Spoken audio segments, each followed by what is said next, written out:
오늘 이 시간 함께 상고할 하나님의 말씀은 요한복음 8장 31절로 38절까지의 말씀입니다. 요한복음 8장 31절로 38절, 우리 다 자리에서 일어나서 하나님의 말씀을 받도록 하겠습니다. 31절로 38절 말씀을 교독하겠습니다. 그러므로 예수께서 자기를 믿은 유대인들에게 이르시되 너희가 내 말에 거하면 참으로 내 제자가 되고 진리를 알지니 진리가 너희를 자유롭게 하리라. 그들이 대답하되 우리가 아브라함의 자손이라 남의 종이 된 적이 없거늘 어찌하여 우리가 자유롭게 되리라 하느냐. 예수께서 대답하시되 진실로 너희에게 이르노니 주를 범하는 자마다 죄의 종이라. 종은 영원히 집에 거하지 못하되 아들은 영원히 거하나니 그러므로 아들이 너희를 자유롭게 하면 너희가 참으로 자유로우리라. 나도 너희가 아브라함의 자손인 줄 아노라. 그러나 내 말이 너희 안에 있을 곳이 없으므로 나를 죽이려 하는도다. 나는 내 아버지에게서 본 것을 말하고 너희는 너희 아버지에게서 들은 것을 행하라. 아멘. 우리 옆에 분들하고 인사하고 앉도록 합시다. 눈부시게 아름답습니다.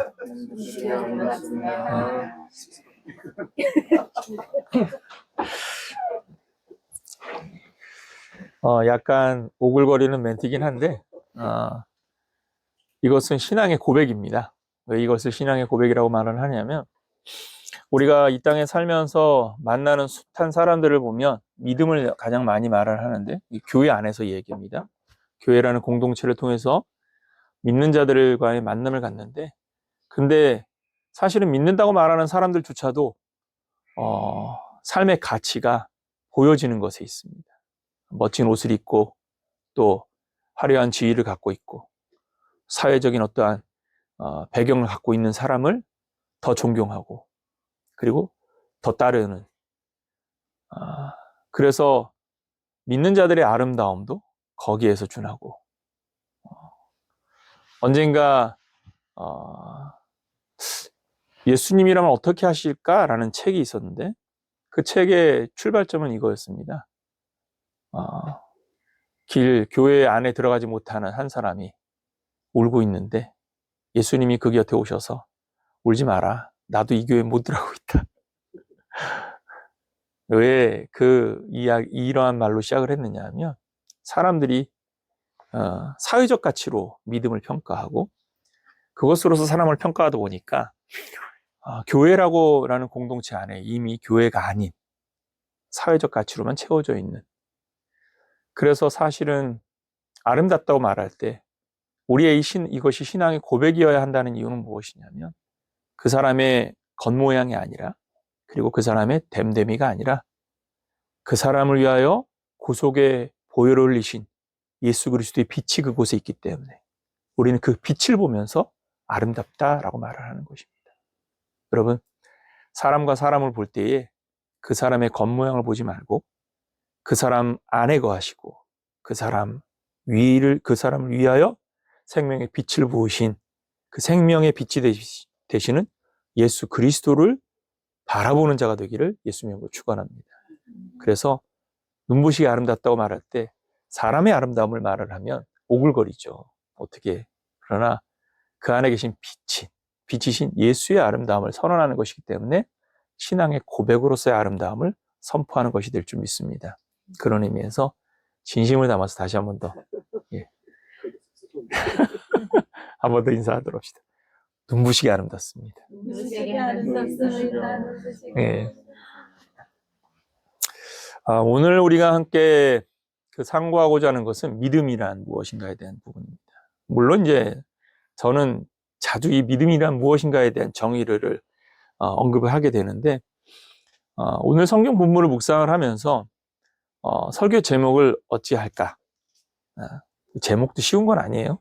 물론 저는 그렇게 고민을 많이 하는 스타일은 아닌데 그래도 제목은 조금 고민을 합니다. 근데 어느 날 이렇게 묵상을 하다가 이러한 제목이 딱 들어왔습니다. 오늘의 설교 제목이 뭐죠? 그렇죠. 믿는 자여 들어라. 왜 이런 제목을 떠올리게 됐냐면 이 말씀이 오늘을 살고 있는 저에게, 오늘을 살고 있는 믿음의 사람들에게 예수님이 들려주고 싶은 말씀이지 않을까 생각을 하기 때문입니다. 오늘 본문은 첫 서두가 믿는 자를 구별하시는 예수님의 말씀으로 시작을 합니다. 배경으로 시작을 합니다. 우리가 지난주에 예수님 앞에 있었던 무리들, 그러니까 음행 중에 잡힌 여인을 데려왔던 서기관들과 바리새인들, 그리고 그들과 함께 예수님을 에워싸면서 예수님의 어떠한 판단을 종용하는 무리들, 어떻게 보면 바람잡이라고 할 수 있겠죠. 바람잡이라는 표현을 여러분 알고 계시나요? 바람잡이 들어봤나요? 네. 들어봤어요? 어떤 때 바람잡이라는 단어를 쓰죠? 유도하는 사람. 그렇죠. 그러니까 누군가의 어떤 타켓이나 어떤 상황에서 누군가의 시선을 빼앗고 생각을 빼앗아서 그 사람의 것을 빼앗거나 갈취하기 위한. 그러니까 사기꾼들은 꼭 바람잡이들이 있습니다. 예, 옛날에는 이제 야바위라고 해서 길거리에서 막 예. 우리 요즘 시대에는 야바위가 없지만 옛날에는 길거리에서 이제 그 돈 뺏어 먹는 야바위, 이걸 야바위라고 하거든요. 그런 일들이 많았어요. 그런 야바위꾼들 주변에는 반드시 바람잡이가 있습니다. 그 바람잡이들은 따기도 하고 잃기도 합니다. 그래서 딱 적당하게 봐서 돈 있는 사람이 요 야바위 하는데 딱 왔다. 요 놈은 좀 털만하다 싶으면 이제 그 사람을 속이기 위해서 바람잡이들이 막 돈을 많이 걸고 또 많이 따가기도 하고 잃기도 하고. 근데 잃으면 그 사람이 돈을 걸겠어요? 안 걸겠죠. 바람잡이들이 돈을 많이 따가끔 유도를 하는 거죠. 그럼 이제 거기에 바람잡이에 끌려서 자기도 조금씩 따먹다가 따는데 재미가 들려가지고 걸기 시작하면 그때서부터는 뭐 하는 거예요? 잃기 시작하는 겁니다. 근데 자기는 땄었기 때문에 잃어도 회복할 거라는 기대를 갖고서 계속 하거든요.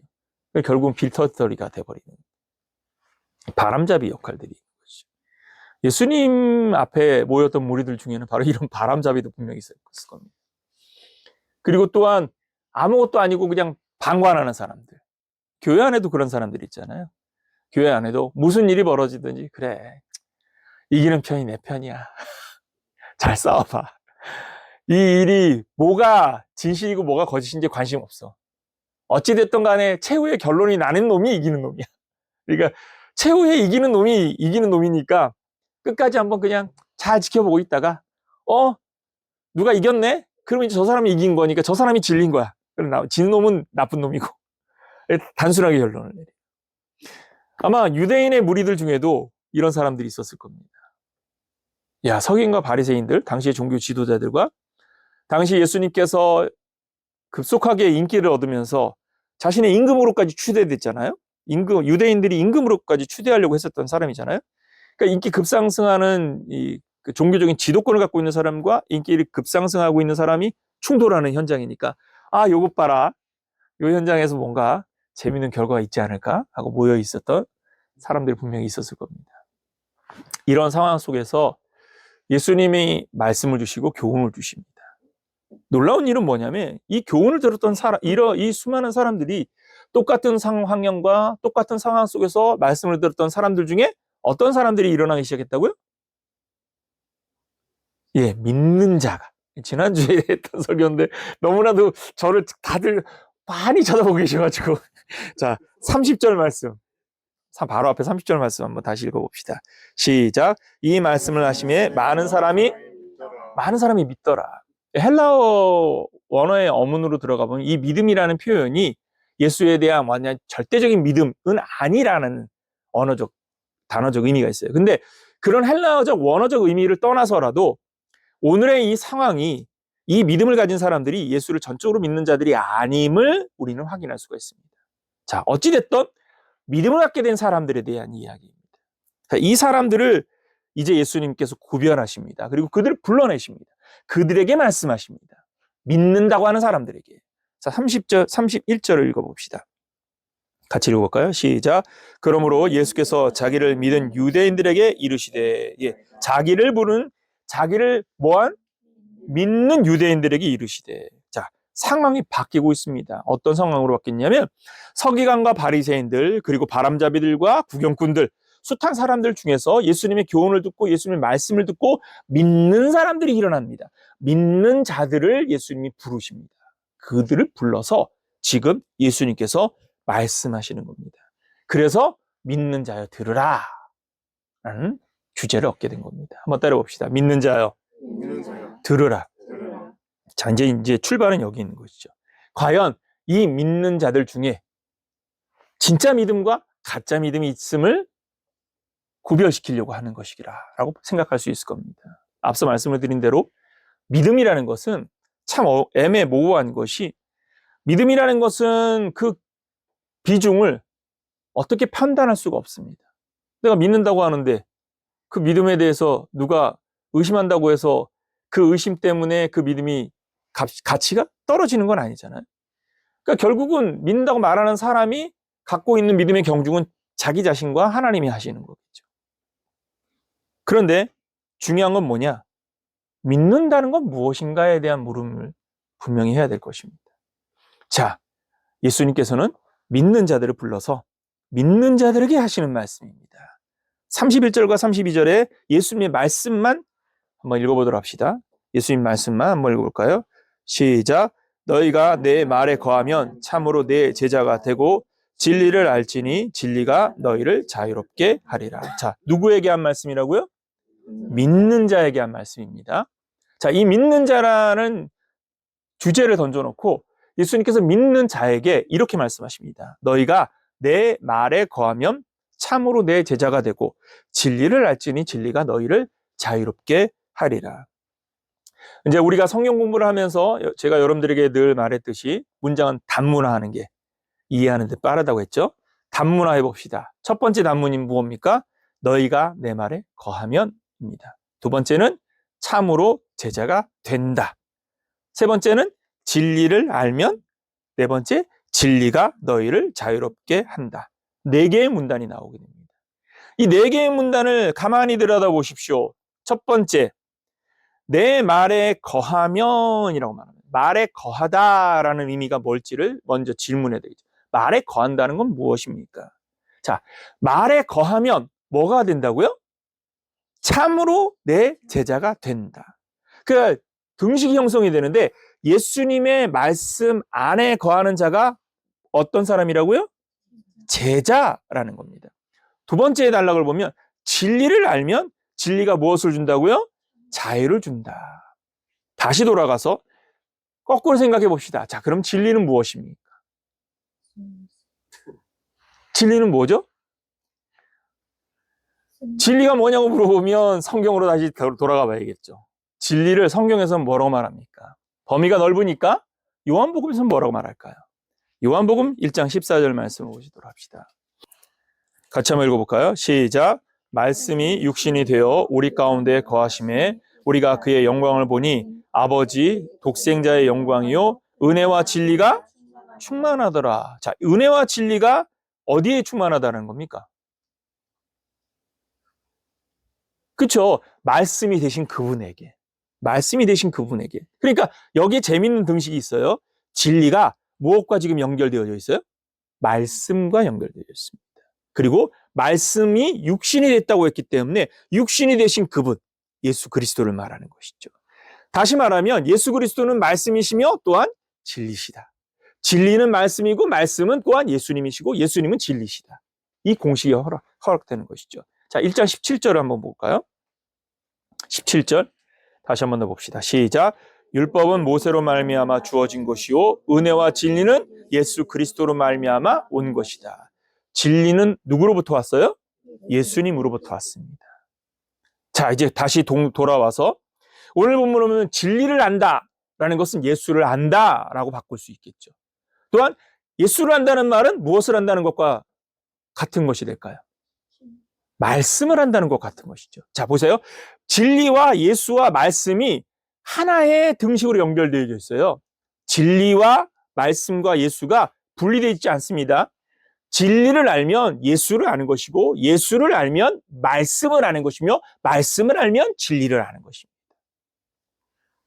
다시 돌아와서 너희가 내 말에 거하면, 내 진리 가운데 거하면, 내 안에 거하면 다 동일한 말입니다. 곧 예수 그리스도 안에 거하면 내 제자가 된다라는 말. 곧 말씀 안에 거하면 제자가 되는 것이며, 진리 안에 거하면 제자가 되는 것이며, 예수 안에 거하면 제자가 되는 것입니다. 이 말이 우리에게 무엇을 말하는지를 주목해야 됩니다. 진리를 안다는 건 뭔가? 예수를 아는 것이고, 예수를 안다는 것은 무엇이니? 말씀을 아는 것이며, 말씀을 안다는 것은 말씀 안에 거하는 것이다 라는 것입니다. 자, 그럼 여기서 우리는 믿음의 정의를 도출해 볼 수 있을 것입니다. 믿음의 정의가 무엇입니까? 진리가 되신 말씀 안에 거하는 자가 믿음을 가진 자라는 것입니다. 진리가 되신 말씀 안에 거하는 자. 진리, 곧 말씀 안에서 자유를 누리는 자. 왜죠? 진리가 너희를 자유케 할 것이라고 그랬습니다. 자유의 근거가 어디에 있냐면 진리 안에 있는 겁니다. 진리 안에 있을 때 자유해지는 것입니다. 다시 말하면 말씀 안에서의 자유를 맛본 사람이 참 자유를 맛보는 것이다 라고 말할 수 있는 것이죠.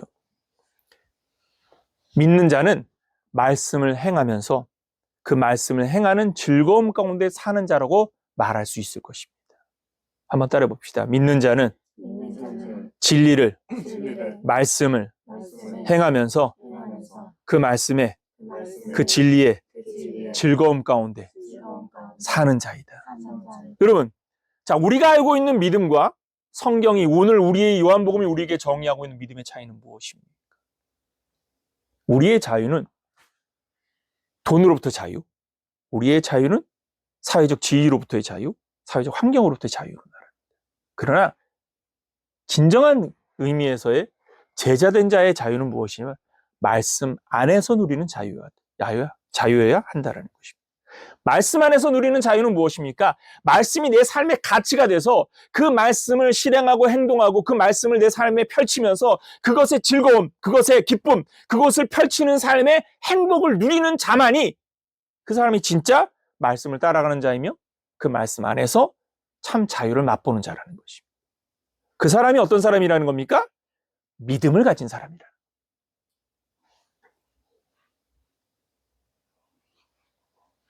자, 이 말씀을 들었던 유대인들, 다시 말하면 믿음을 가졌던 사람들은 이 말씀을 듣고 어떻게 반응했습니까? 오늘 예수님의 말씀에 대한 반응을 주목해 봅시다. 33절 말씀 같이 한번 읽어볼까요? 시작. 그들이 대답하되 우리가 아브라함의 자손이라 남의 종이 된 적이 없거늘 어찌하여 우리가 자유롭게 되리라 하느냐. 참 재미있는 표현이 나왔습니다. 그들이 대답하되, 여기 그들은 누구를 말합니까? 믿는 자입니다. 아주 중요한 부분입니다. 믿는 자입니다. 누구로부터 시작했습니까? 예수님께서 믿는 자들을 불러서 들려주셨습니다. 자유는 무엇이냐?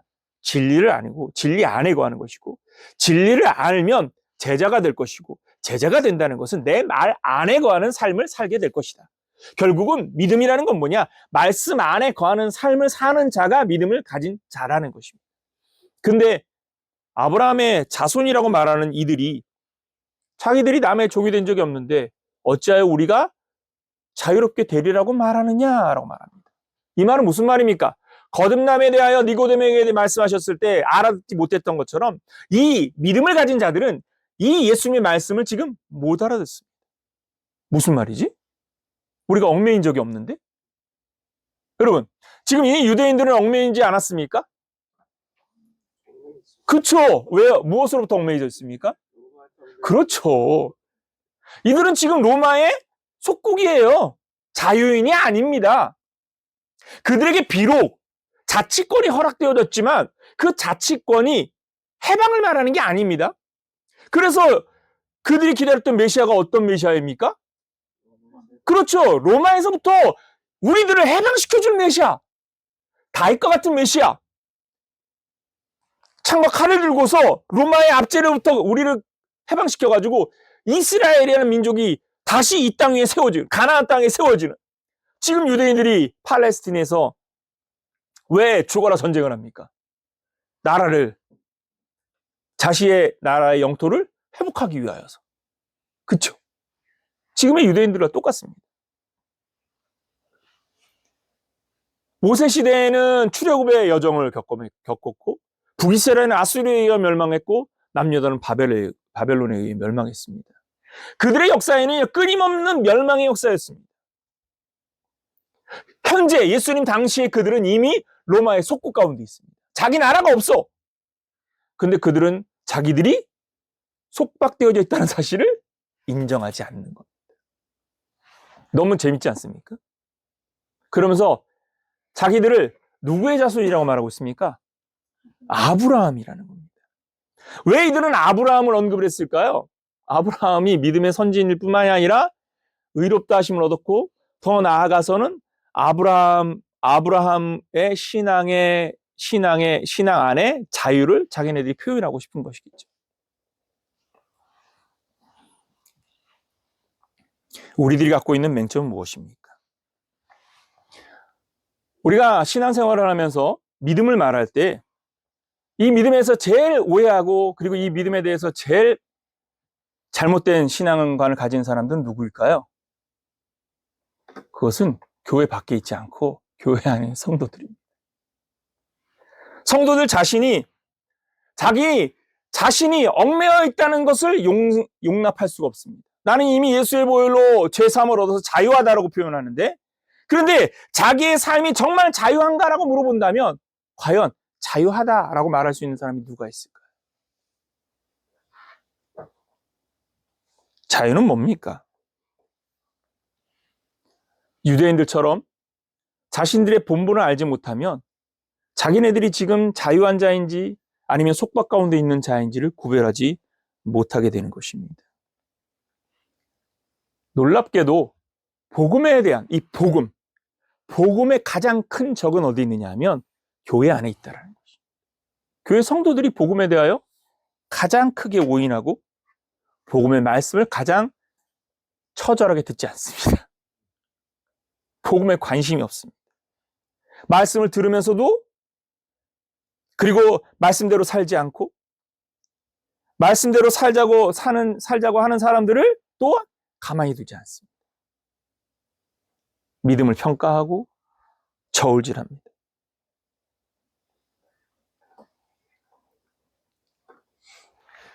믿는다고 하면서 진리 안에 거한다 하면서 가시적인 것들을 빼앗고 보이는 것들을 쟁취하기 위하여 싸웁니다.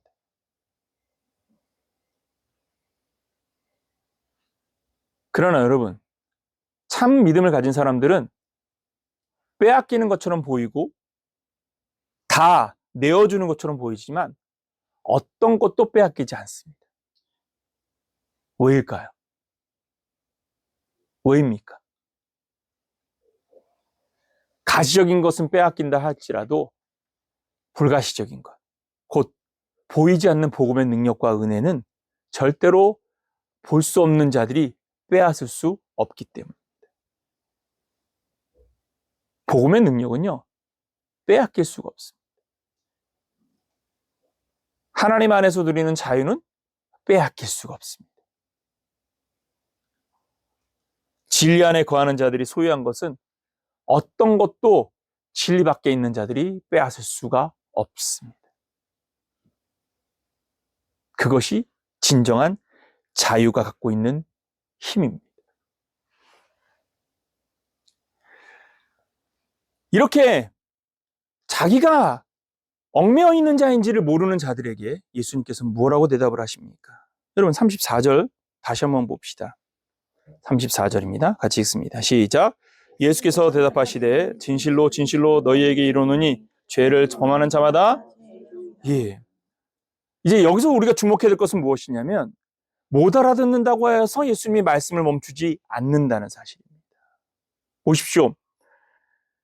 음행 중에 잡힌 여자를 데려왔던 그 사건으로부터 예수님은 자기가 누구인지 죄에 대하여서 두 가지로 정리를 합니다. 첫 번째, 죄 없는 자가 먼저 돌로 치라. 두 번째, 나도 너를 정죄하지 아니니까 다시는 죄를 범하지 말라. 자, 이 다시는 죄를 범하지 말라라는 이것이 모든 것의 출발입니다. 자, 어떻게 우리가 다시 죄를 범하지 않을 수 있습니까? 우리는 죄의 본성을 가진 사람들인데 어떻게 죄로부터 자유할 수가 있습니까? 그래서 누구를 말하는 겁니까? 그 다음부터 예수님께서 뭘 말하냐? 내가 생명의 빛이다. 나를 통해서만 자유할 수 있고 나를 통해서 진리 가운데에 복음의 은혜 가운데에 죄로부터 자유함을 얻을 수 있다. 그러니 나를 믿으라라고 말하는 것입니다. 그래서 요한복음 8장의 내용을 가만히 들여다보면 결국은 그 이후부터 다시는 죄를 범하지 말라는 말씀 이후부터 예수님이 내가 누구인지를 증언하십니다. 예수가 누구인지를 증언하시는 겁니다. 그러면서 그 말씀을 들었던 사람들 중에 믿는 자들이 일어나니까 그 믿는 자들을 불러놓고 다시 말씀하시는 겁니다. 뭐라고 말씀하시느냐? 진리 안에 있어야 된다. 그게 진짜 믿음을 가진 삶이고 그게 제자의 삶이다. 믿음을 가졌다는 말은 제자가 된다는 말과 같다라는 것입니다. 한번 따라 봅시다. 믿음을 가진 자는 제자가 되는 것입니다. 여러분, 믿음을 가진 사람은 제자가 되는 것입니다. 제자 훈련을 받은 사람이 제자가 되는 게 아닙니다. 제자 학교를 다닌 사람이 제자가 되는 것이 아닙니다. 믿음을 가진 사람은 제자가 되어야 한다는 것입니다. 아니, 그렇게 될 수밖에 없습니다. 왜입니까? 진리 안에 거하니까. 그리고 그 진리를 안에서 그 진리를 삶의 가치로 여기면서 그 진리를 안에서 자유하니까. 여러분, 진리 안에서 자유하다는 말의 의미는 무엇입니까? 죄와는 멀어진다라는 의미입니다. 죄와 멀어진다는 말의 의미는 무엇입니까? 이 세상에서 말하고 있는 사회적 가치들 때문에 내 삶이 위협당할 수가 없다라는 것입니다. 왜? 그런 것들은 다 의미가 없는 것들로 다 끊어냈기 때문입니다. 제자된 자들이 개인의 이익을 위해 살 수가 없다라는 것입니다. 우리는 자꾸 뭘 놓치냐면 믿음과 제자의 삶을 분리시킵니다. 여러분, 믿음과 제자의 삶은 절대 분리되지 않습니다. 믿음을 가진 자는 제자로 사는 사람입니다. 돌아와서 자, 예수님께서 이 믿음을 가진 자들에게 너희가 가진 이 믿음이 얼마나 얄팍한지, 이 믿음은 제자가 되는 삶이 되어야 되는데 제자가 되지 않는 이유가 뭐냐? 먼저 죄의 종의 버릇을 벗어나야 한다는 것입니다. 34절로부터 38절 말씀을 주의하여 보십시오. 다시 한번 더 봅시다. 34절로 38절. 오늘 본문의 핵심이 바로 이 부분이죠. 같이 한번 읽어보도록 합시다. 시작. 예수께서 대답하시되 진실로 진실로 너희에게 이르노니 죄를 범하는 죄마다 죄의 종이라. 종은 영원히 집에 거하지 못하되 아들은 영원히 거하나니 그러므로 아들이 너희를 자유롭게 하며 너희가 참으로 자유로우리라. 나도 너희가 아브라함의 자손인 줄 아노라. 그러나 내 말이 너희 안에 있을 곳이 없으므로 나를 죽이려 하는도다. 나는 내 아버지에게서 본 것을 말하고 너희는 너희 아비에게서 들은 것을 행하느니라. 자, 오늘 본문은 먼저 34절과 35절을 끊어서 보아야 되죠. 첫 번째 단락인 34절과 35절을 끊어서 봅시다. 무엇을 먼저 말하느냐? 죄를 범하는 자는 죄의 종일 수밖에 없다라는 겁니다. 한번 따라 봅시다. 죄를 범하는 사람은 죄의 종이다. 죄의 종이라는 이 말의 의미는 무엇입니까? 에베소서 말씀에 보면 예수 그리스도의 구속의 은혜를 얻기 이전 우리의 과거, 그러니까 죄의 종 아래에 있을 때의 과거가 어떤 삶인지에 대해서 표현합니다. 여러분, 에베소서 2장 2절과 3절 말씀 한번 보도록 합시다. 자, 그때의 2절의 그때의 3절의 전에는, 이 그때와 전은 바로 예수 그리스도의 구속의 은혜를 알기 이전들을 표현하는 표현들입니다. 자, 2절과 3절 말씀 같이 한번 읽어봅시다. 시작. 그때 너희는 그 가운데서 행하여 이 세상 풍조를 따르고 공중의 권세 잡은 자를 따랐으니 곧 지금의 불순종의 아들들 가운데에서 역사하는 영이라. 전에는 우리도 다 그 가운데서 우리 육체의 욕심을 따라 지내며 육체와 마음이 원하는 것을 하여 다른 이들과 같이 본질상 진노의 자녀이었더니. 3절의 하반절에는 진노의 자녀라고 표현했습니다. 이 진노의 자녀라는 표현은 무엇이냐면 2절 말씀에 보면 불순종의 아들들 가운데 역사하는 영을 말하는 것이죠. 바로 곧 오늘 본문에서 말하고 있는 죄의 종이라는 말의 의미를 말하는 것입니다. 죄의 종이라는 말의 의미는 무엇입니까? 세상 주관자들, 다시 말하면 악한 영들이 주관하는 그 주권 아래에 속하여 사는 사람들이라는 의미입니다. 자, 이 아래에 속하여 사는 사람들의 특성은 무엇입니까? 여러분, 3절 말씀을 다시 보십시오. 육체와 마음이 원하는 것을 하는 자라는 겁니다. 뭘 하는 사람이라고요? 그렇죠. 육체와 마음이 원하는 걸 하는 사람입니다. 우리의 마음에 일어나는 씨름들이 무엇입니까? 우리의 마음에서 일어나는 씨름들의 대부분은 내가 믿음으로 살려고 하는 이 신앙의 영적 의지를 회방하는 것들입니다. 아이씨, 오늘 교회 가지 말까? 내 얘기인가? 아까 와가지고 제일 먼저 그 말부터 해요. 내가 옛날 같았으면, 내가 동행하는 교회 아니었으면 오늘 알았어, 이 말하면서 들었어. 그래서 내가 아까 이 뭐라고 했죠? 제대로 못 배워서 하는 말이라고 했죠. 왜입니까? 여러분, 우리가 뭘 분별하려고 하는 겁니까? 뭘 먹을까, 뭘 입을까를 분별합니까? 아닙니다. 영적인 은혜, 우리가 십자가의 보혈의 은혜를 얻는 자는 그 구속의 은총 아래 거하는 사람이어야 하는데, 우리는 자꾸 무엇 하느냐면 죄의 습성과 죄의 욕망을 따라가는 그 죄의 종으로서의 삶을 자꾸 선택합니다.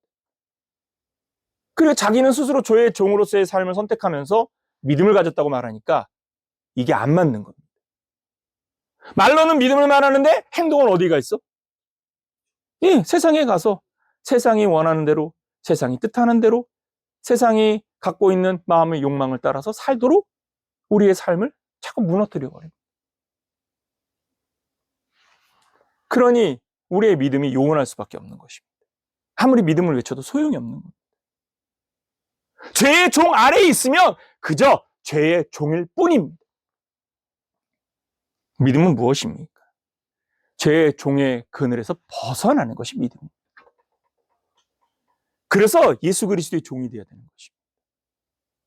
우리가 주님, 하나님의 아들, 하나님의 자녀가 됐는데, 성경에서 우리에게 대한 표현 중에서 자녀라는 표현이 가장 빛나는 표현인데, 그런데 왜 종이라는 표현을 떼어내지 못하는 겁니까? 그 표현을 떼어내지 못하는 것은 우리가 이 땅에 살아날 동안에 우리의 그늘이 어디인지를 모른 채 자꾸 누구 밑에 가 있는 죄의 종의 그늘 밑에 가 있기 때문에. 야, 그 그늘이 아니야. 네 그늘은 여기야. 그게 종이라는 표현입니다. 예수의 종, 복음의 종이 된다는 말의 의미는, 우리가 종이 된다는 말의 의미는 우리가 서 있어야 될 그늘이 거기가 아님을 알려주는 것입니다. 죄의 그늘이 아님을 알려주는 것입니다. 여러분, 죄의 그늘로부터 벗어나기를 예수님의 이름으로 축원합니다. 죄의 그늘로 벗어나는 길은 무엇이냐? 예수 그리스도를 자신의 그늘로 아는 자, 그래서 그리스도께로 돌아오는 자여야 하는 것입니다. 35절은 뭐라고 합니까? 종은 영원히 집에 거하지 않는다. 아들만 영원히 그 집을 소유로 얻게 된다라고 선언합니다. 여러분, 우리는 주의 자녀됨을 믿으시기 바랍니다. 아들됨을 믿으시기 바랍니다. 우린 종이 아닙니다. 아들입니다. 아까도 말했듯이 예수의 종이라는 표현은 엄브렐라, 우리가 거해야 할 장막의 관념에서의 표현이지, 우리는 자녀입니다. 우리는 무엇이라고요? 자녀입니다. 그러므로 하나님의 자녀된 자로서의 영적 자긍심을 믿음으로 지키는 자가 되기를 예수님의 이름으로 축원합니다. 그러면서 36절에 뭐라고 하느냐? 아들이 너희를 자유롭게 하며 너희가 참 자유로우리라. 예수 그리스도 안에 있을 때에, 그리스도 안에 있으면 그 안에 거하는 것이 자유한 삶이 될 것이다 라고 표현하고 있는 것입니다. 그러면서 이제 37절과 38절이 반어적 의미를 쓰고 있죠. 뭐라고 말합니까? 나도 너희가 아브라함의 자손인 줄 아노라. 아주 중요한 핵심이 바로 여기 있습니다. 아브라함의 자손. 여러분, 유대인들의 믿는 자들이 예수님 앞에 나도 당신을 믿습니다라고 나왔던 자들에게, 자들이 예수님께 변론한 건 뭡니까? 나도 아브라함의 사람입니다. 지금 우리의 변론이 뭘까요? 우리가 하나님의 나라에 갔을 때 우리가 내놓을 변론이 뭘까요? 나는 어느 교회 다녔습니다. 아마 이게 변론이 되지 않을까요? 그런데 여러분, 이러한 변론이 얼마나 무지한 변론인지를 성경은 우리에게 말해주고 있는 겁니다. 보십시오. 아브라함의 자손이라고 말하는 자들, 이 말의 본질은 무엇입니까? 신앙의 핵심이 혈통과 육신으로 이루어지는, 학연과 지원으로 이루어지는 것이라는 잘못된 생각이라는 것입니다. 저희 어머니가 저희를 낳았을 때 서원 기도를 하셨다고 저를 볼 때마다 너는 하나님이 종이 돼야 돼. 신학을 해야 돼. 제가 젊을 때에는요, 그 말을 제일 듣기 싫어했습니다. 그래서 내가 어떤 생각을 하게 됐냐. 하나님이 진짜 살아계시다면 나한테 얘기해야 되지. 우리 어머니한테 얘기하는 게 무슨 의미가 있어. 그쵸? 그래서 나한테 얘기하지 않으시면 난 안 할 거라고 작정을 했습니다. 동의해 주니까 감사합니다. 그런데 오늘 여기 서 있습니다. 왜일까요? 하나님이 알려주신 겁니다. 들려주신 겁니다. 깨닫게 하신 겁니다. 우리의 신앙에 아주 큰 왜곡이 뭐냐면, 목사의 아들이면 태어날 때부터 구원받는 자로 태어난다고 생각합니다. 장로의 아들, 권사의 자녀이면 태어날 때부터 그 사람은 구원받는 자로 설정돼서 나와. 땡! 하고 딱 나왔는데 목사의 아들이고 목사와 장로와 권사의 자녀로 태어났어. 그래서 그 사람에겐 선택권이 없어. 너는 태어나자마자 구원받은 자. 좋은 말입니까? 나쁜 말입니까?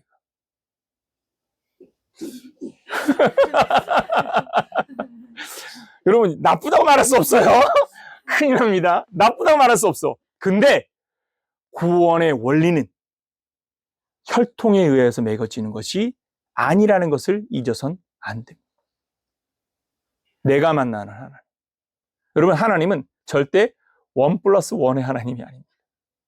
내가 구원할 때 1+1, 아니 1+2, 1+3, 내가 너를 통해서 줄줄이 너의 자녀 손들을 내가 다 구원시켜줄게. 여러분, 이스라엘의 유대의 역사를 들여다보십시오.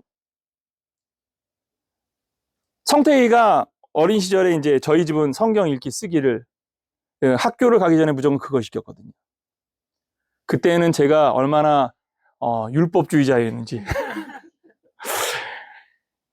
근데 율법주의라는 것보다는 저는 젊을 때부터 그런 생각을 했어요. 저희 어머님이 제 신앙에 관여할 수 없었던 것처럼 저는 내 자녀들에게 신앙에 관여할 수 없다는 생각을 했기 때문에 이 자녀들이 자라기 전에 신앙을 심어주는 자가 돼야 되겠다. 복음을 심어주는 자가 돼야 되겠다. 그래서 저는 앉혀놓고 설교를 하지 않았습니다. 못했느냐? 그래서 성경을 읽게 했습니다. 성경 속에 계시는 하나님을 만나도록. 이 자녀가 성경을 쓰면서 이제 초등학교에서부터 중학교까지 계속 성경만 써대니까 아침마다. 안 그러면 학교를 안 보냈어요. 진짜로. 그거 외에는 제가 부모로서 자녀에게 터치한 게 아무것도 없어. 놀고 싶은 대로 다 놀게 해주고 필요하다 그러면 제가 할 수 있는 대로 최선을 다해서 제공해주고 환경을 제공하기 위해서 열심히. 그래서 잘 놀아주고. 그래서 성태기의 기억 속에 아빠는 그래도 괜찮은 아빠야. 믿거나 말거나입니다. 어찌됐든 근데 재밌는 건 뭐냐면 이 아이가 늘 성경을 쓰다 보니까 하루는 지가 스스로 성경의 역대 왕들을 싹 정리를 한 거야. 역대 왕들을 싹 정리해 보니까 말씀을 따라갔던 왕이 착한 왕, 말씀을 따라가지 않았던 왕이 나쁜 왕이야. 그래도 놀라운 건 뭘까요? 선대가 착했다고 해서 아들이 착합니까? 선대가 믿음을 가졌다고 해서 아들이 믿음을 가졌습니까? 아니요. 구약의 유대 역사 속에서도 유대의 제사와 율례로 신앙을 가르치고 훈련시켰던 그 현장에서도 신앙이 대를 잇지를 못해. 엘리의 자녀들도 허랑방탕했을 뿐만이 아니라 사무엘의 선지자 사무엘의 자녀들도 그리 개망난이었어. 여러분, 이건 우리에게 아주 중요한 사실을 보여주는 겁니다. 신앙은 혈통으로 전달되는 것이 아니라는 것입니다. 신앙은 유산으로 전달되는 것이 아니라는 것입니다. 신앙은 믿음으로만 전달되는 것이라는 사실을 깨닫기를 예수님은 축원합니다. 믿음을 가져야 돼요. 지금 유대인들의 맹점이 바로 이겁니다. 왜 아브라함의 자손이라는 표현을 썼습니까? 하나님, 예수님도 말했습니다. 그래, 나도 너희가 아브라함의 자손인 것 인정해. 근데 문제는 무엇입니까? 아브라함의 자손인데 너희 안에는 뭐가 없어? 내 말이 없어. 내 말이 없다는 말의 의미는 무엇입니까? 그들 안에 예수 그리스도가 없다라는 겁니다. 진리가 없다라는 것입니다. 그렇기 때문에 그들의 믿음은 꽝이라는 겁니다. 여러분, 우리가 혈통적으로 학연과 지연으로 어떠한 배경으로 가지고 있는 것이 신앙의 커리어가 아니라 신앙의 핵심은 무엇이냐? 여러분, 여러분들 안에 말씀을 담고 있는 것이에요. 말씀을 담고 있어야 되는 겁니다. 그래서 말씀 안에서요, 삶의 가치를 세우고, 말씀 안에서 삶의 체계를 세우고, 말씀 안에서 생활의 체계를 세워나가는 자만이 그 사람이 누구냐? 바로 말씀 안에 거하는 자라는 것이죠. 여러분, 말씀 안에 거하는 자가 되시기 바랍니다. 그래서 진리를 알라라는 표현을 쓰는 것입니다. 말씀을 배우라는 것입니다. 진리를 아는 자만이 믿음을 갖게 되고 그 안에 거하는 자가 제자로서의 삶을 살게 되고 제자로서의 삶을 사는 자가 자유, 곧 진리가 주는 자유의 의미를 말할 수 있게 된다는 것입니다.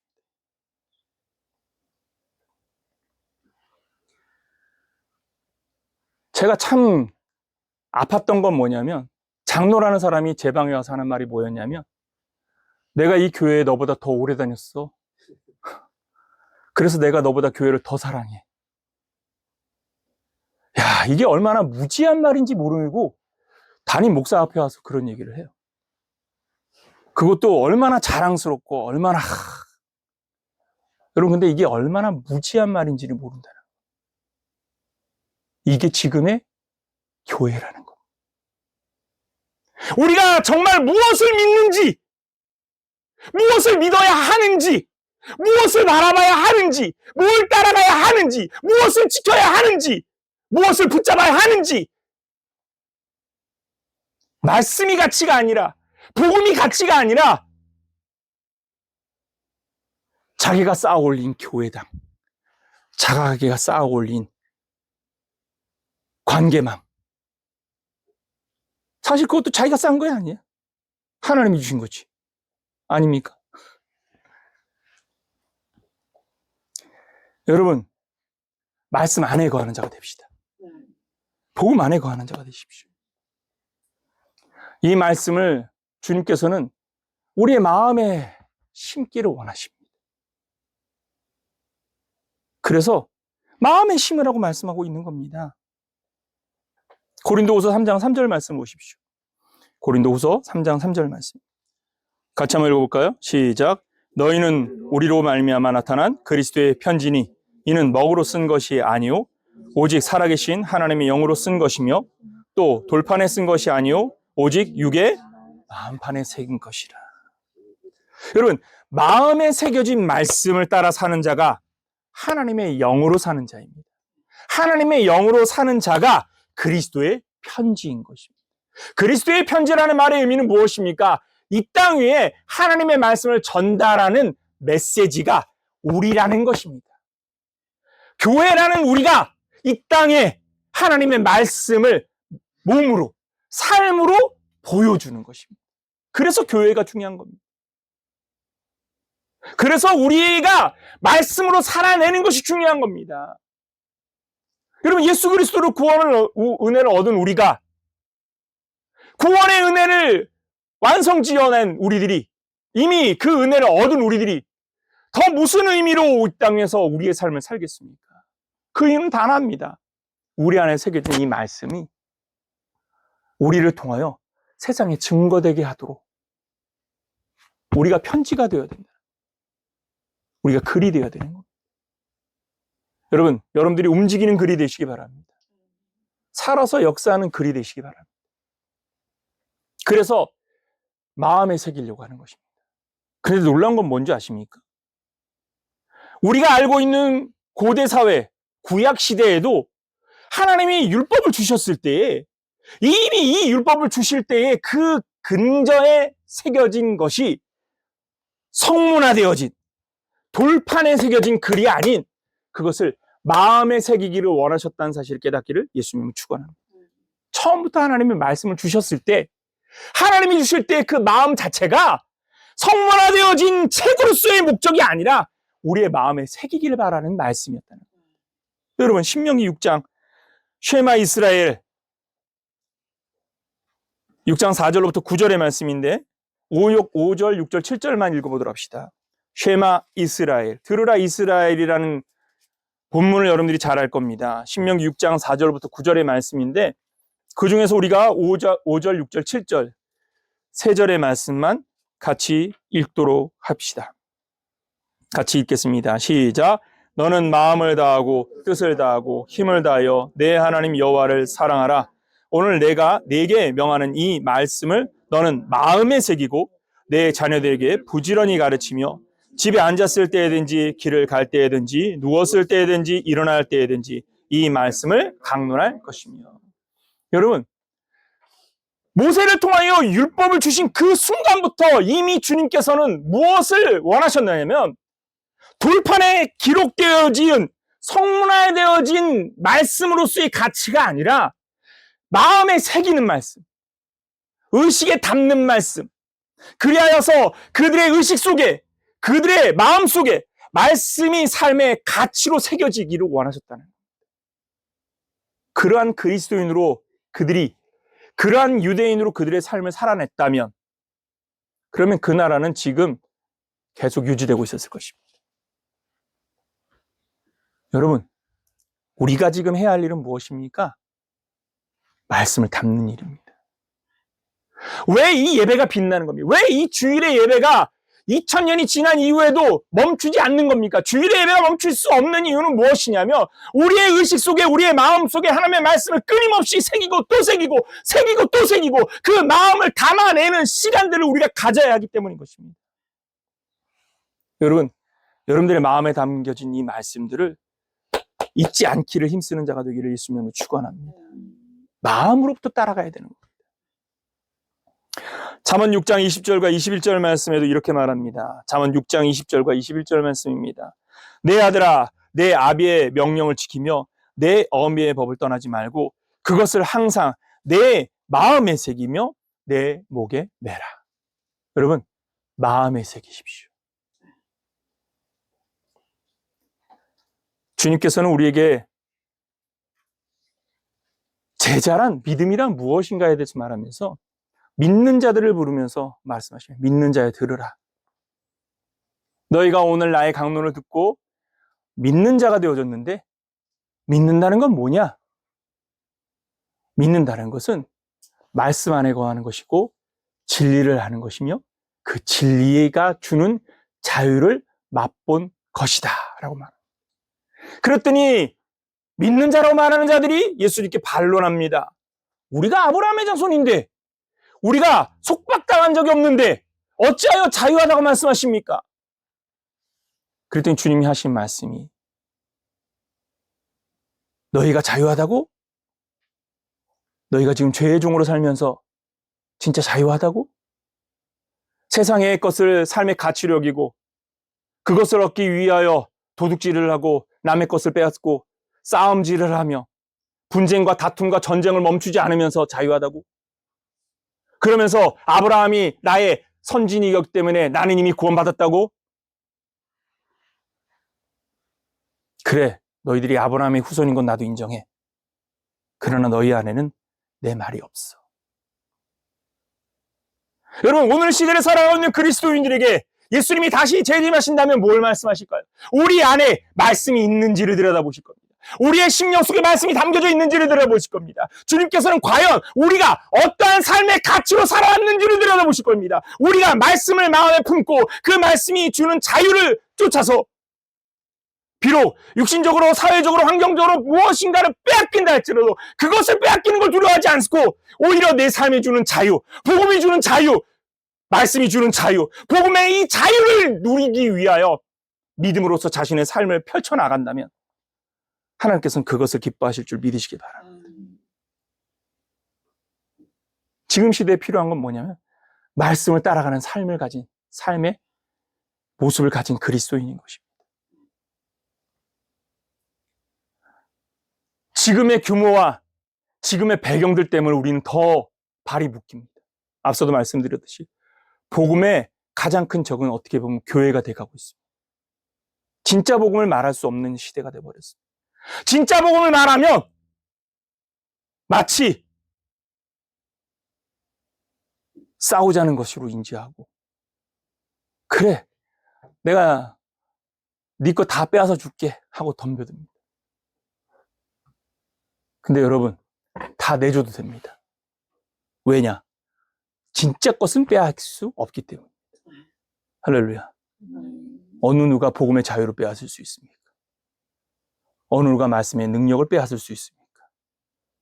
진짜는요, 빼앗길 수가 없습니다. 빼앗기지가 않습니다. 여러분, 이 영적 자긍심을 가지고 살아봅시다. 그러면 우리들의 고민이 그거거든요. 믿는 자로서, 사회인으로서 우리는 어떻게 살 것인가? 여러분, 하나님께서 함께 하십니다. 세상 사람들이 튕기는 주판 하나를 내려놓고 영적 세계관으로, 여러분들의 영적 세계관으로서 도표를 하나 만들어 놓고 그림을 그리십시오. 그리고 그 세계관에 채워나갈 비전들을 하나님께서 주시면 그것들을 하나하나 채워보십시오. 하나님께서 그것을 반드시 성취시켜 주실 것입니다. 하나님은 주실 수 있는 분입니다. 근데 누구한테 줘야지 효과적이겠습니까? 믿는 자에게 가장 빛나도록 사용하도록 하나님이 주실 줄 믿으시기를 예수님의 이름으로 축원합니다. 기도하겠습니다.